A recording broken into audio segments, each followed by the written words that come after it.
Selamat pagi, siang, sore, malam teman-teman Smesco semua.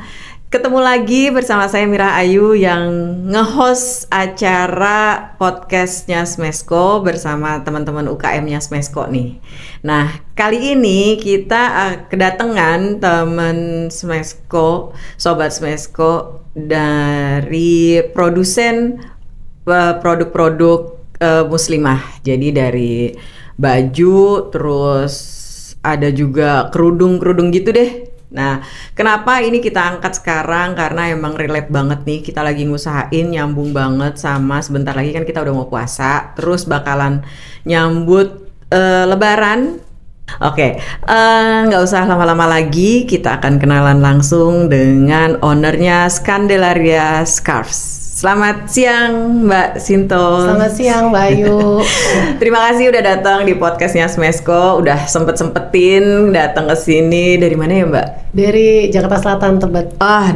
Deket banget nih Tebet. Smesco ada di Gatot Subroto, Pancoran. Jadi emang kayak selemparan batu aja sih udah nyampe. Terima kasih juga udah diundang ke sini nih Mbak Ayu. Sama-sama Ibu. Terus kita pengen tahu nih Scandelaria Scarves ini apaan sih Mbak? Terus juga ceritain, sekalian kenalin diri dan ceritain awal mula berdirinya Scandelaria Scarves. Silakan Mbak.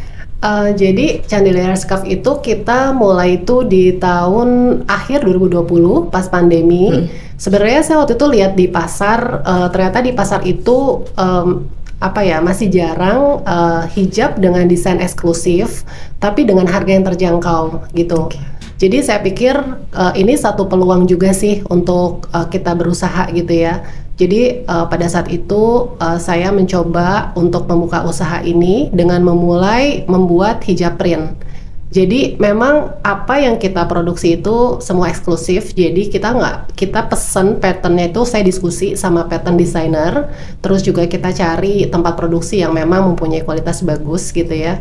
Waktu itu kita peluangnya seperti itu. Kami juga buat seperti mukena print juga gitu ya. Nah itu sih awalnya. Jadi ini sebentar. Jadi ini polanya sendiri, nggak ada di tempat lain. Patternnya itu, pattern bahan dasarnya. Patternnya tuh kan gambarnya gitu ya, desainnya. Nah saya biasanya ada pattern designer juga. Saya bekerja sama dia. Misalnya saya idenya mau kayak gini gitu. Nanti dia terjemahkan ke dalam desain gitu. Nanti setelah dia jadi dia kasih tahu ini kayak gini, mungkin ada revisi. Saya maunya kayak gini gitu. Jadi memang semua dibuat eksklusif gitu. Warnanya pun saya nentuin gitu. Saya mau warna ini gitu. Jadi harga kita pun nggak seperti yang hijab premium Mbak, tapi kualitas kita menurut saya sih bagus ya, karena itu memang saya ngerjain sendiri dan kita juga pattern desainernya bukan yang ada di semua brand gitu. Jadi memang itu khusus untuk brand kita sendiri gitu. Ini pola dan warnanya, idenya tuh dari mana ya Mbak? Dari aku sih, maksudnya biasa kan Maksudnya Mbak tuh browsing di Pinterest atau apa kayak gitu, ngelihat trennya sama itu gimana? Juga lihat di brand lain juga. Terus kan kadang-kadang kan kita ada, kalau udah lihat riset kan biasanya kita ada satu keinginan, kayaknya bagusnya ini sih gitu. Nggak menjiplak tapi as a reference aja kan gitu ya. Jadi biasa aku gini, misalnya aku mau bikin ini dong kayak botanical garden tapi nggak terlalu rame, tapi juga warnanya yang segar kayak gitu-gitu. Jadi aku kasih ide sama si desainernya, nanti pattern designer yang menerjemahkan itu pada desainnya gitu. Kalau tahun ini apa nih Mbak kira-kira? Tahun ini trennya ya. Trennya tuh lebih ke wrap dress, itu kayak ada layer-layer gitu di dressnya. Terus juga ada shirt dress, itu kayak modelnya kayak kemeja tapi lebih panjang gitu. Dan juga kayak vest gitu, kayak rompi gitu. Outer gitu. Betul, tapi lebih ke arah rompi gitu. Itu sih kelihatannya kayak seperti itu yang saya baca ya, saya research ya, seperti itu. Ngeluarin series gitu nggak sih Mbak? Iya ya. Jadi kalau setiap hijab ataupun baju kita ada namanya. Kalau kayak ini nih Mbak, itu botanical series, karena itu kayak di banyak bunga segala macam gitu ya. Jadi emang kita namainnya itu, setiap itu tuh ada seriesnya gitu. Kayak ada misalnya Vanda series karena itu dari bunga anggrek Vanda jenisnya gitu. Itu biasanya ada tiap bulan, tiap 6 bulan gitu ngeluarin seriesnya gitu? Kita sih saat ini biasanya 3-4 bulan kita keluarin. Tapi kita misalnya nggak hijab-hijab, karena kan orang pakai hijab tuh nggak sering ganti banget gitu ya. Betul. Jadi misalnya kita print hijab, misalnya setelah 3-4 bulan kita keluarin misalnya kayak oversize blus kayak gini, biar orang nggak bosen karena print terus. Nanti 3 bulan lagi kita produksi apa, jadi beda-beda dalam 1 tahun. Tapi memang kalau di Lebaran kita produksinya spesial gitu. Oke. Ini Mbak, kan Mbak mulainya ini dari tahun 2000 Akhir 2020. Akhir 2020 ya. Terus kira sampai sekarang nih, sampai di titik ini nih, kira-kira pernah ngalamin kendala apa gitu Mbak? Banyak sih kendalanya. Pertama sih waktu awal-awal kita kendalanya, maksudnya sampai sekarang masih kita berusaha ya cari tempat produksi yang pasti, karena tempat produksi itu kan menentukan juga kualitas produksi kita. Kemudian juga cari kayak pattern designer mana sih yang cocok sama brand kita gitu kan, karena setiap brand pasti punya DNA-nya masing-masing ya kan. Dan seberapa bisa sih pattern designer itu membaca DNA kita, mentranslate apa yang kita mau gitu ya. Sama mungkin yang paling penting menurut saya yang sangat susah tuh akses ke pasar ya.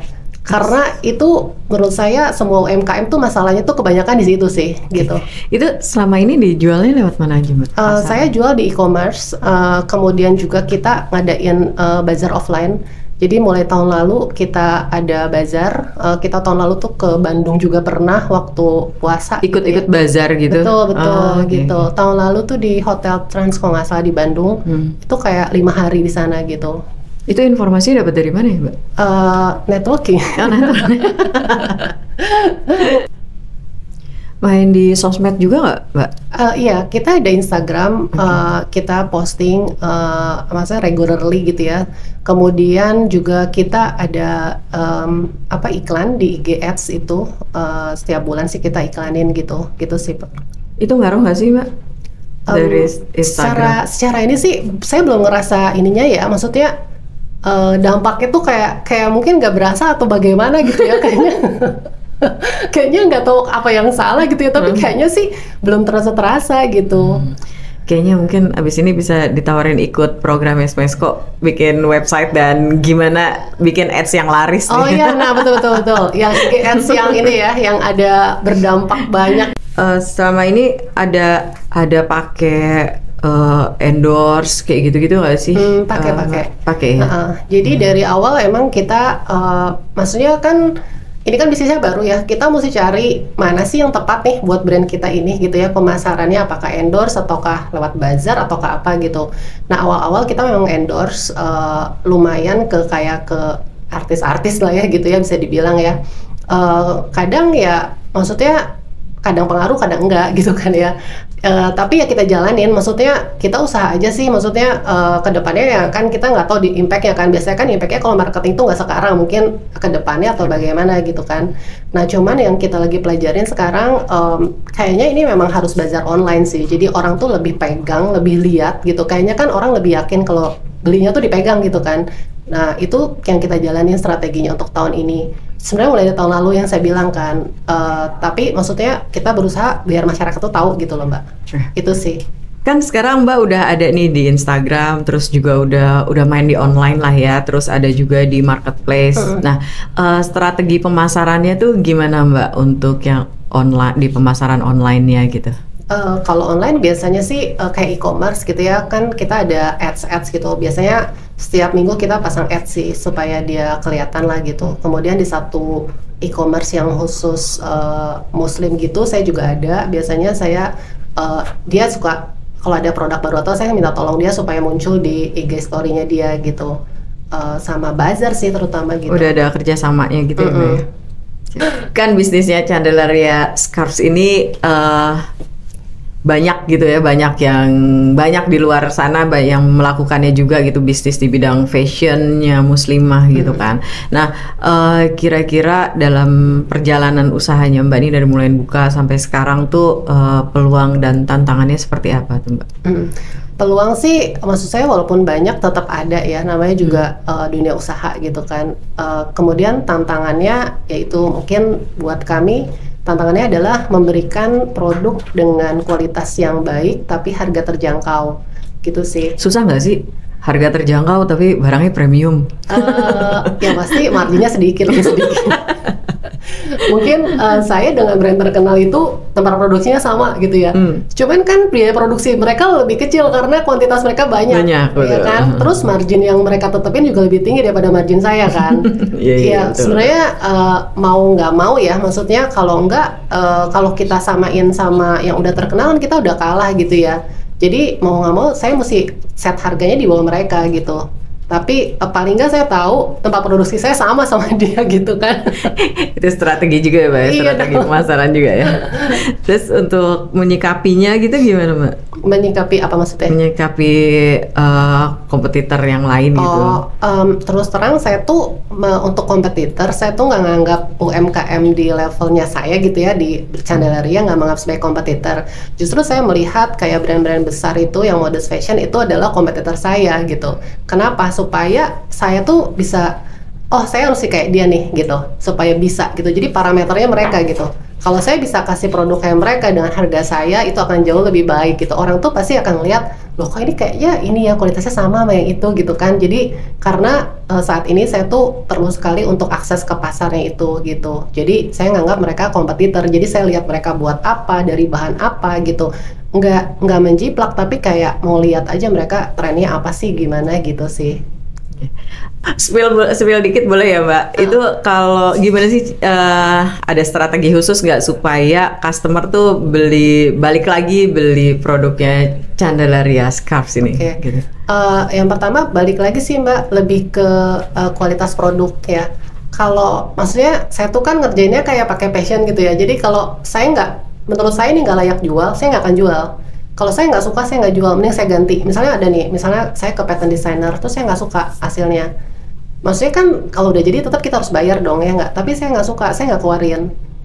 Maksudnya lebih baik saya cari lagi yang lebih baik, saya bikin yang dengan kualitas yang jauh lebih baik gitu. Gitu. Jadi kayak misalnya, kan kita kalau kayak print gini kan harus tes print Pak. Jadi kalau tes print awal, saya warnanya nggak masuk nih gitu ya. Saya minta ulang gitu sama tempat printingnya. Atau misalnya coba dinaikin dong maksudnya warnanya supaya dia lebih keluar gitu. Jadi kalau saya udah oke, baru saya jual gitu. Karena menurut saya kalau kita aja yang jual nggak mau beli gitu ya, apalagi pembeli gitu kan. Nah kan sekarang nih Mbak udah mau bulan puasa sebentar lagi, terus Lebaran kira-kira udah tinggal bulan April gitu kan. Nah tahun ini rencananya Candelaria mau ngeluarin koleksi apa gitu? Iya. Sebenarnya kita sekalian promosi nih buat teman-teman Smesco. Tolong ya dicatat ya. Ini mas-mas yang di sini juga tolong ya dicatat. Jadi kita akan ngeluarin 3 koleksi. Yang pertama tetap dress. Dressnya ini yang seperti saya pakai ini hari ini. Ini jadi ada di plates bunga-bunga juga. Iya, memang motifnya. Karena bunga buat perempuan lebih cantik ya, lebih menarik gitu kan. Jadi memang kita bunga dan ornamen. Jadi bukan cuma bunga tapi ada ornamen-ornamen juga ini. Jadi dia di mix antara bunga dan ornamen. Terus tangannya kita pleats gitu, jadi nggak jahit biasa gitu. Nah ini salah satunya dress, ada 3 warna, ada yang putih kayak gini, hitam sama biru. Nah terus kita keluarin tunik juga. Tunik sebenarnya dasar desainnya sama dengan ini, tapi dipecah jadi kayak nggak kelihatan mirip gitu. Nah dari situ kita bukan 3 warna juga, sama tuniknya tuh ada kayak layernya gitu deh gitu ya. Yang ketiga kita bikin outer. Gitu. Jadi outer juga semua print gitu. Jadi kalau untuk lebaran memang kita launchingnya desainnya lebih eksklusif. Jadi dan desain itu tuh nggak akan ada di brand lain karena yang menciptakan aku dan pattern desainernya gitu. Benar-benar eksklusif ya Mbak? Iya. Kira-kira kapan mau launchingnya nih? Kita masih proses produksi. Mungkin awal Maret udah bisa kita naikin sih. Awal Maret ya? Iya. Ditungguin ya Sobat Smesco. Nah sekarang hubungannya Candelaria sama Smesco nih Mbak. Pengen tahu juga kenal Smesco-nya tuh dari mana ya Mbak sebelumnya? Jadi aku tuh follow Instagramnya Smesco. Terus aku lihat postingannya untuk apa sih kayak UMKM bisa ngurus haki gitu ya di Smesco dengan biaya yang menurut aku nggak mahal lah gitu ya. Nah dari situ aku ngehubungin tuh ke pihak Smesco. Waktu itu Pak Roy yang saya hubungin. Terus saya tanya gimana caranya gitu kan. Dari situ kita Pak Roy kasih tahu saya form-form apa yang mesti diisi, apa data-data apa. Terus saya kasih kayak NPWP, KTP gitu-gitu kan. Nah Pak Roy yang masukin tuh ke websitenya kalau nggak salah ya. Jadi saya cuman kasih data-data aja gitu. Nah terus saya bayar waktu itu hanya 500.000 untuk proses haki itu. Dari situ semua sudah dilengkapin. Terus Pak Roy bilang tunggu gitu kan, katanya prosesnya kurang lebih 9 bulan gitu. Nah kemudian itu saya proses bulan Februari, kalau nggak salah keluar tuh bulan Oktober. Waktu itu Pak Roy telepon saya langsung gitu, saya juga kaget, akhirnya keluar juga gitu ya. Sebelumnya sempat nanya-nanya gitu kok. Iya. Pak Roy ini kapan selesai Iya, gitu. terus kan kita dikasih link tuh untuk ngecek udah sampai mana tuh si pendaftaran itu. Oh jadi ibu bisa ngecek langsung. Progresnya sampai mana gitu. Oh ini lagi dicek di sini gitu. Nanti kalau udah tinggal dikit lagi, tinggal dikit gitu. Itu bisa gitu sih gitu. Itu banyak kesini atau Enggak, langsung lewat WA. online? Semua syarat-syaratnya juga? Aku WA aja semuanya. Tapi menurut aku tuh memudahkan banget sih prosesnya, karena ya tanpa aku harus kesini gitu kan ya, cuman kirim data. Terus kayak semua udah diurusin gitu kan, dengan bayar 500.000 tuh ini banget gitu, maksudnya berguna banget gitu buat kita gitu. Itu 500.000-nya dibayarkannya ke Kemenkumham? Kayaknya buat Kemenkumham itu. Oke. Itu berlaku buat berapa lama, Mbak? Berapa ya? Aku kayaknya 5 tahun. 5 tahun. Atau nggak tahu, aku belum cek sih. Jadi 500.000 dapetin haki buat berlakunya 5 tahun. Kalau nggak salah ya, aku mesti cek lagi. Itu banyak juga ya. Maksudnya maksudnya ya nggak terlalu mahal dong ngurus kayaknya aku haki itu. pernah lihat juga ada iklan gitu yang ngurusin brand gitu, kayak lebih dari 500.000 gitu harganya gitu. Jadi makanya pas aku lihat, wah nih aku ini nih tertarik nih untuk ngurus. Pertama karena memang maksudnya aku kan juga pengen bisnis ini tuh dalam jangka panjang lah gitu ya. Gimana caranya memprotek brand kita gitu kan. Ya harusnya kan kita melindungi dengan hak paten itu dengan brand ya. Jadinya makanya saya cepet-cepet deh gitu. Akhirnya mumpung juga Smesco lagi ada program gitu kan. Jadi aku ikut gitu. Ibu pernah ikut program Smesco yang lain nggak? Enggak. Sejak kapan sih gabung di Smesco-nya? Kayaknya tahun lalu sih, baru ya? Pas aku mau ikut ini aja, pas mau ikut yang haki ini. Oh iya. Kita tuh sebenarnya ada juga program pendampingan. Tahun lalu sebenarnya ada, nggak sempet ikut ya? Enggak sih. Dimulainya memang kita bulan Maret itu ada pendampingan selama dibimbingnya pendampingan itu sampai 2 tahun. Programnya sendiri 6 bulan, tapi selama 2 tahun masih terus didampingin buat ikut-ikut program, misalnya kayak bazar, pameran, kayak gitu-gitu sih. Kita biasanya kayak gitu. Jadi mungkin dipantengin aja IG-nya Smesco. Waktu itu nggak sempet ikut sama sekali ya? Enggak sih, enggak ya. Kayaknya tahun ini bakalan ada, jadi kita pasti akan dikurasi kayak gitu sih, Mbak. Iya, dikurasi dulu gitu. Iya. Harapannya Mbak setelah bergabung sama Smesco, kira-kira apa nih, Mbak? Harapannya yang pasti dari segi sayanya gitu ya, UMKM-nya bisa naik kelas. Amin. Ya kan. Terus? Kemudian juga dengan naik kelas kan artinya kita bisa istilahnya memberikan dampak sosial, kayak membuka lapangan kerja gitu. Dan maksudnya kita bisa berkolaborasi dalam artian yang lebih nyata gitu ya. Maksudnya kan karena kan UMKM itu sebenarnya kan mendukung PDB juga ya Mbak ya, 60% gitu kan. Kalau sampai Smesco bisa bantu kita UMKM untuk naik kelas, itu kan porsinya akan menjadi lebih besar lagi gitu. Tapi pastinya dengan Mbak, kadang-kadang tuh gini, mungkin planningnya ABC gitu ya Smesco, tapi kan bisa implementasinya seperti apa. Nah justru kita tuh UMKM mengharapkan implementasinya tuh yang aktualnya lebih baik gitu loh Mbak, bukan cuma planningnya gitu.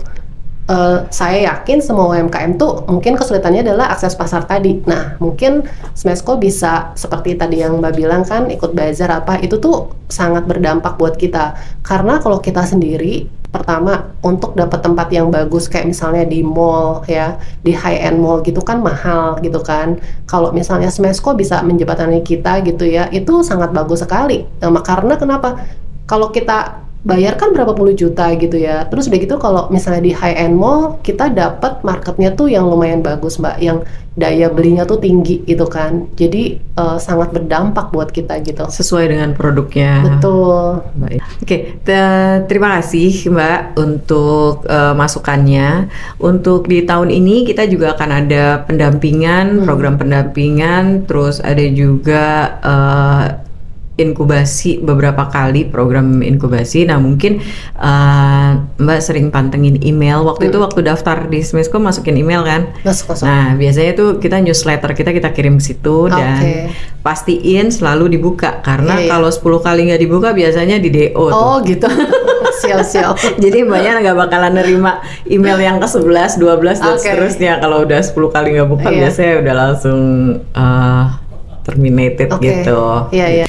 Baiklah teman-teman Smesco, kita udah ada di penghujung obrolan kita hari ini bersama Candelaria Scarf dan ownernya yang cantik ini Mbak Sinto.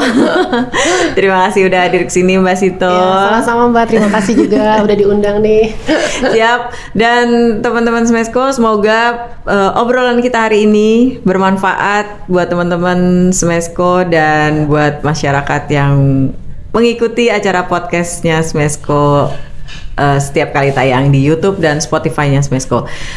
Jangan lupa belanja koleksinya Candelaria Scarf untuk memenuhi kebutuhan Ramadan dan Lebaran kalian untuk bisa tampil lebih trendy dan lebih kece lagi di Lebaran tahun ini.